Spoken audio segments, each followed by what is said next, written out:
Hello guys! It's been a while. So yun, mag-vlog tayo today. Ang ating vlog is unboxing. Unboxing ng ating luho. Ganito kasi yun. Diba sobrang tagal na simula nung bumili tayo ng bagong phone. Siyempre, pag minsan, masarap din na regaluhan natin yung sarili natin para naman nakikita natin yung pinagpupunan natin.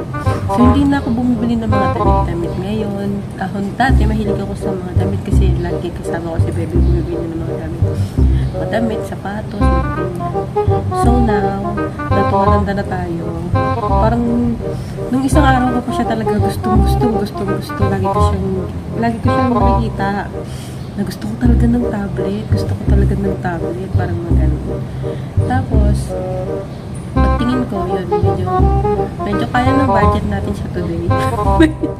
Well, mabigat naman talaga yung tablet kasi, syempre, may mga tablet na mura, pero hindi naman maganda yung quality. Gusto ko sana yung kahit na mura siya, pero maganda pa rin naman yung quality niya. So, since fan tayo ng Xiaomi, ng Redmi, yung ating phone na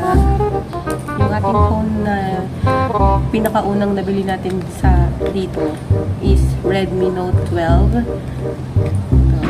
Yung pangalawa is Redmi Note 13. Yan yung ginagamit ko ngayon. So, isang taon na simula nung huli tayo bumili ulit ng Redmi. So, for today, I would like to share my So, bumili tayo ng Redmi Pad Pro.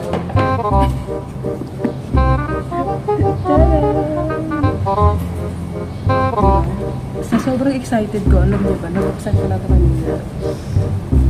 Kasi gustong gusto ko talaga siya. Pagkabili ko, pupunta ako sa mall, tapos dun ko siya buksan. Tapos yun, kita ko na siya. Sobrang gusto ko talaga nito kasi feeling ko, pag manonood ako nito, is bonggang-bongga. Siyempre, pag sa phone kasi feeling ko sobrang liit niya, masakit sa mata. So, ngayon, feeling ko, mas masarap mag-edit sa tablet at saka manood ng mga videos. Lately kasi talaga nabibili ako ng kakanood. Parang saka mas masarap mag-swipe dito, add to cart. Ayan yun. Meron tayong bagong Redmi. Meron tayong bagong tablet. Nabuksan ko na to kanina. So, buksan natin siya ulit para sa ating compilation. Ayan siya. Ano na to? 256 MB. Yung memory niya. 256 gigabyte pala. Tapos meron siyang 10,000 mAh. Tapos yung kasama sa box is charger na 33 watts. Meron kasi yung dating cellphone 120 watts. Yung isa naman 67. So ito is 33 watts. Ayan. Wala siyang kasamang wala siyang kasamang tapos yung pagtuso. Wala siyang kasamang headset. Sa mismong Xiaomi ko to binili sa may Causeway Bay. So, magugulat si Bebe nito sa video, ba't may tablet ko bigla?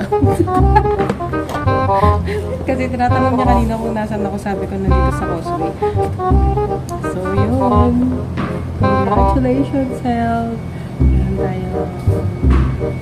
Buksan ko na nga to kasi nga diba tinesting ko na siya kanina. So, yun siya. Parang sarap manood dito, no? Set up ko na yan siya.